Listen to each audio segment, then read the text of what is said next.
Hey everyone, your daily news starts now. Welcome to Launch Quest.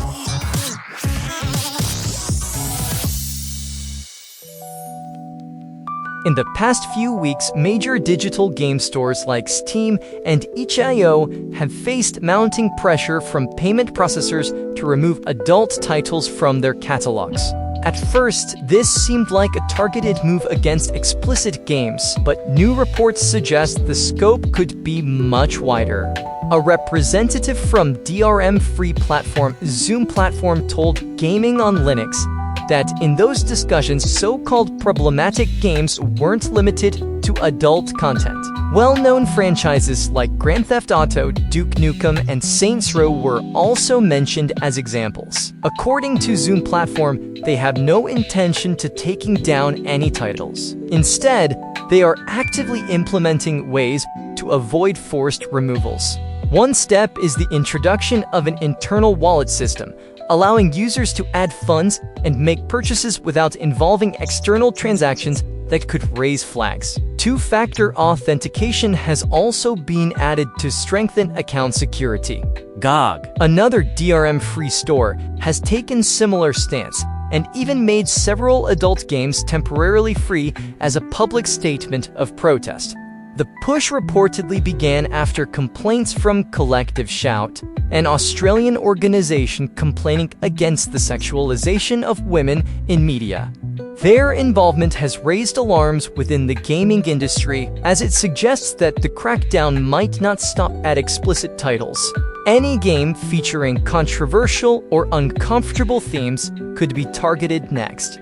For smaller indie developers, this kind of action can be devastating, since they lack the resources to fight back.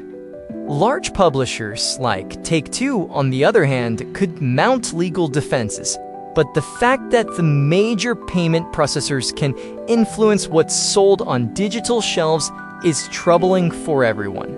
The situation has sparked broader concerns about the future of creative freedom in digital distribution, and whether platforms will be able or willing to protect games that fall outside someone's definition of acceptable. Titan Quest II made a surprise debut during the last week's THQ Nordic showcase, when Grimlore Games suddenly dropped it on Steam and the Epic Games Store. The launch seems to have paid off. The game now holds an 83% very positive rating on Steam from over 5,000 reviews. In the past 24 hours, peak player count reached 24,000 concurrent users.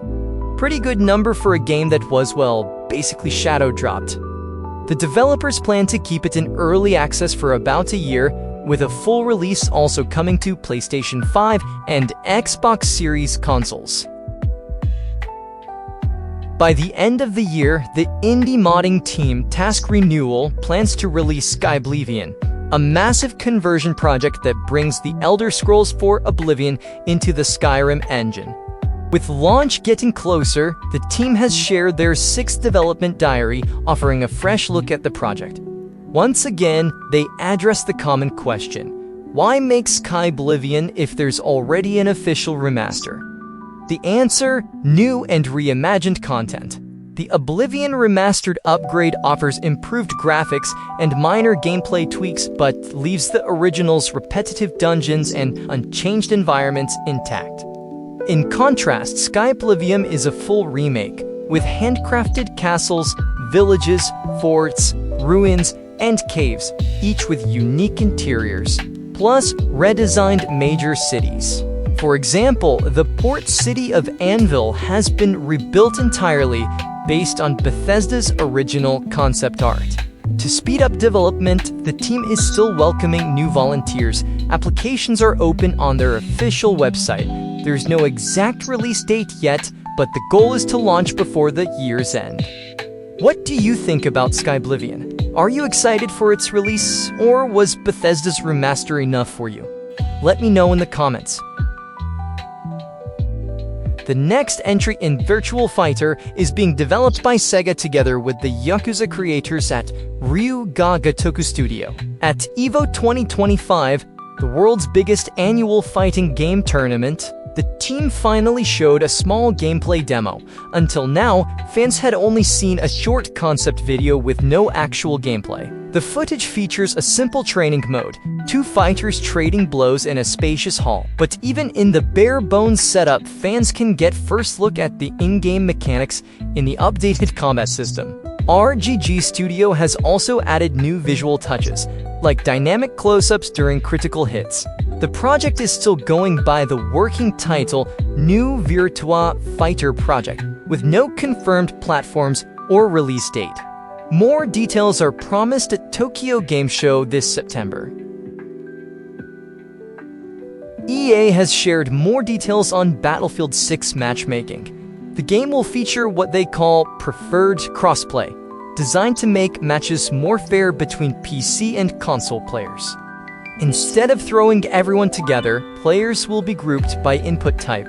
Controller users on Xbox and PlayStation will mostly be matched with each other, and mouse and keyboard players on PC will only mix in if needed. Producer Alexia Christofi says crossplay will only kick in when there aren't enough players in a region for a match with a good ping. And console players will even be able to switch to mouse and keyboard if they prefer.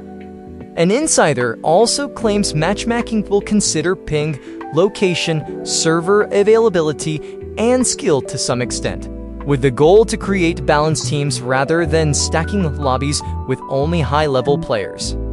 Battlefield 6 launches October 10 on PC, PlayStation 5, and Xbox Series consoles.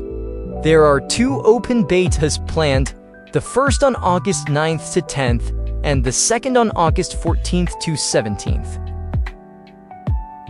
And that's all for today. Thank you for watching, like and subscribe if you enjoyed the video, and see you tomorrow on Lunch Quest.